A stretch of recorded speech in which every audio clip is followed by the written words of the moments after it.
Eu gostaria de estar dando oportunidade para você nessa noite. Alguém em nosso meio?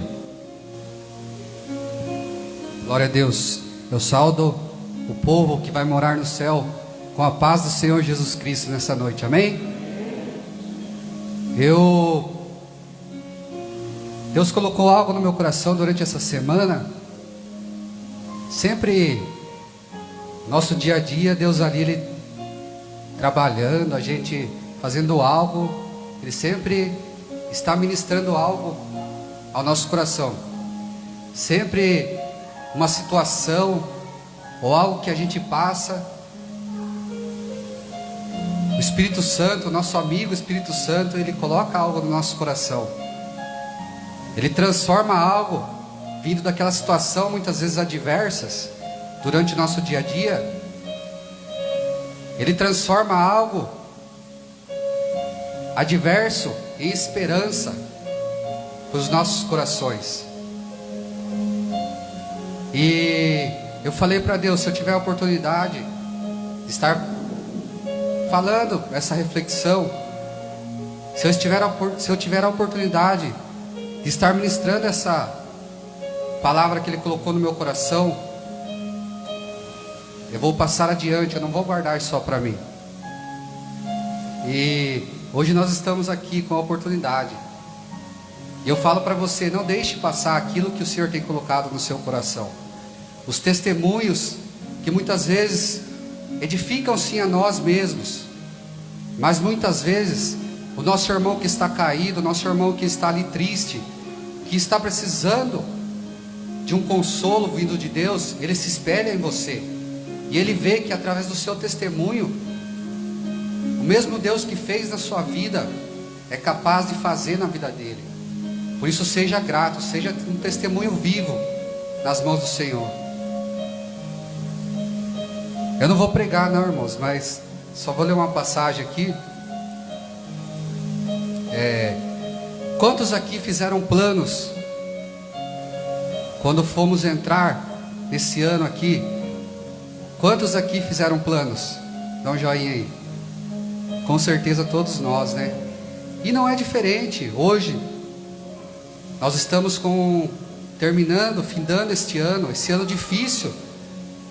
E ao entrarmos aqui nos primeiros minutos, ao entrarmos no ano de 2021, nós vamos fazer planos novamente, porque a nossa vida é essa, de planos. Se a gente não tiver planos, se a gente não tiver sonhos para sonhar, nós ficamos parados.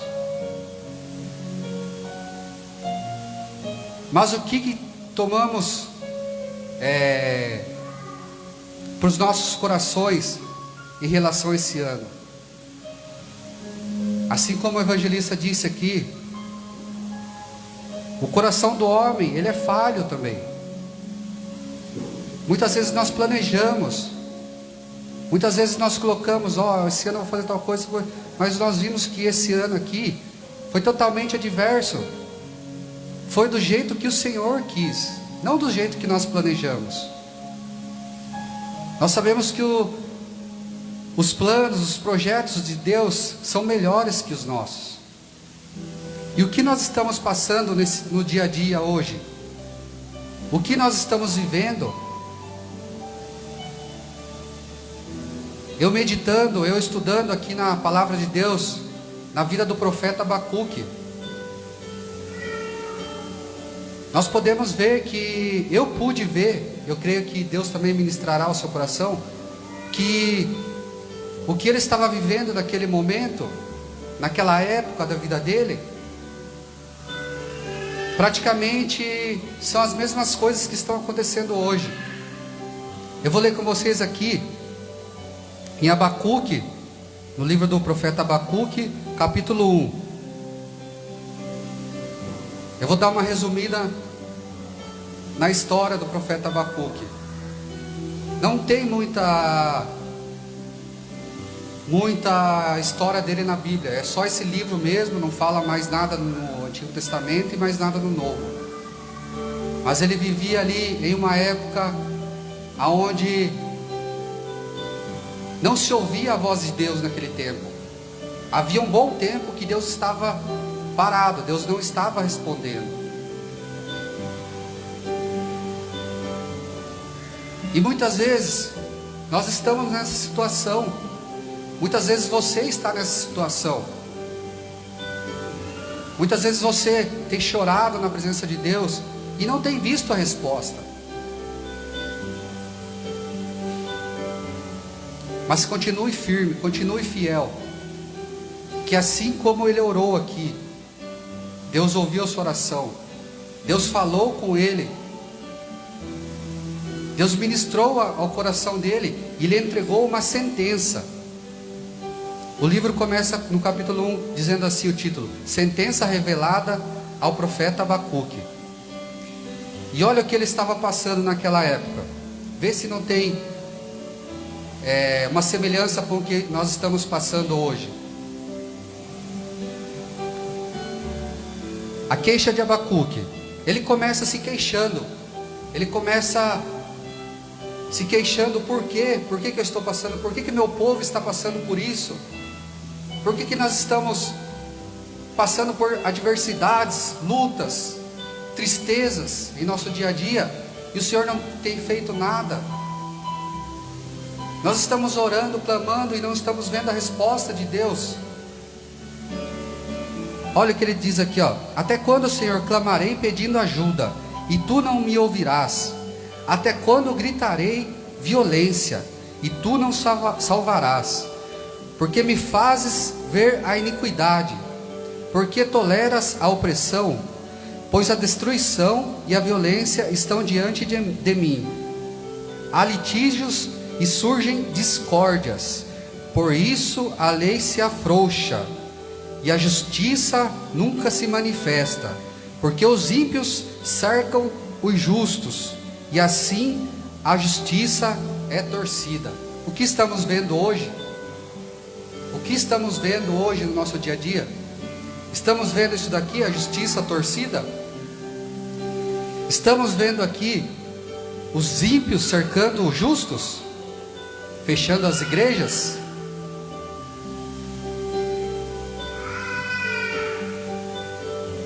E a resposta de Deus veio a ele.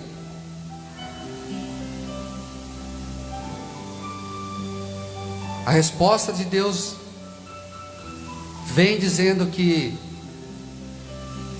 ia acontecer algo ali naquele momento. Os caldeus, os babilônicos iam tomar, iam destruir as cabeças de gados, iam tomar a cidade, iam tomar ali Israel. Eles estavam prontos a consumir ali. Deus falou isso para ele. Meu irmão, quero que você entenda uma coisa: nós não mudamos os planos de Deus. Assim como esse ano nós não conseguimos mudar os planos de Deus. Os planos nossos foram contrários daquilo que Deus colocou para nós. Deus revelou isso para ele, mas não falou: só por causa da sua oração eu vou aliviar o povo. Isso vai acontecer. Os caldeus vão vir com ira, aqui fala que os cavalos deles vão correr mais que leopardos. Leopardos correm rápido. E eles vão vir com ira para destruir.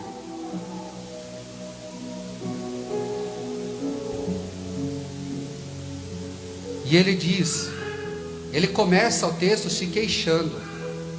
O porquê. Mas ele, no final aqui, depois de questionar bastante, Deus revela para ele o que eu vou ler com vocês aqui. No capítulo 2, versículo 4. Eis que a sua alma está orgulhosa, a sua alma não é reta nele, mas o justo viverá pela fé. O justo viverá pela fé. Por mais que as coisas desse mundo tenham tentado tirar a nossa paz todos os dias, por mais que as tristezas elas possam tentar tomar conta do nosso coração, muitas vezes, por mais que nós olhamos para os lados e não vemos saída, para caminharmos. Mas o Senhor, essa palavra que Ele disse aqui, o justo viverá pela fé, é para os nossos dias de hoje também. Nós temos que ter essa fé no nosso coração. E assim como Abacuque, que no começo ali, antes de falar com Deus, ele se queixou bastante. Mas no final do livro dele aqui, eu indico para você ler, que é 3 capítulos só, é rapidinho. E Deus irá ministrar bastante no seu coração. No fim ali, no capítulo 3, depois de questionar bastante a Deus, o profeta soube descansar na soberania de Deus. Eu vou ler com vocês aqui no capítulo 3, versículo 17. Diz assim: ainda que a figueira não floresça, nem haja fruto na videira, ainda que a colheita da oliveira decepcione, e os campos não produzam mantimento, ainda que as ovelhas desapareçam do aprisco, e nos currais não haja mais gado, mesmo assim eu me alegro no Senhor, e exulto no Deus da minha salvação. Glória a Deus. Ainda que nós não vemos na nossa frente a saída, ainda que as circunstâncias estejam contrárias aos nossos sonhos, aos nossos projetos, mesmo assim nós devemos exultar no nome do Senhor Jesus. E o que devemos aprender aqui, a mesma mão de Deus que permitiu que as nações vizinhas viessem com aquela fúria, o mesmo Deus que permite as lutas em nossas vidas, o mesmo Deus que permite as adversidades em nossas vidas, é o mesmo Deus, é a mesma mão que permite, é a mesma mão que te levanta e te ergue, e te coloca de pé, e coloca você na rocha firme, que coloca seus pés na rocha firme, para caminhar, para exultar o nome glorioso do Senhor Jesus Cristo. Amém? É essa a reflexão, a mensagem que Deus ministrou bastante no meu coração. E eu falei para ele, se eu tiver a oportunidade, eu vou estar passando adiante para os meus irmãos. E eu agradeço a Deus pela oportunidade. Permaneça firme, permaneça fiel, que o mesmo Deus que permite as adversidades na sua vida, é o mesmo Deus que te coloca de pé, é o mesmo Deus que te dá a vitória, em nome de Jesus. Aplauda o Senhor nessa noite.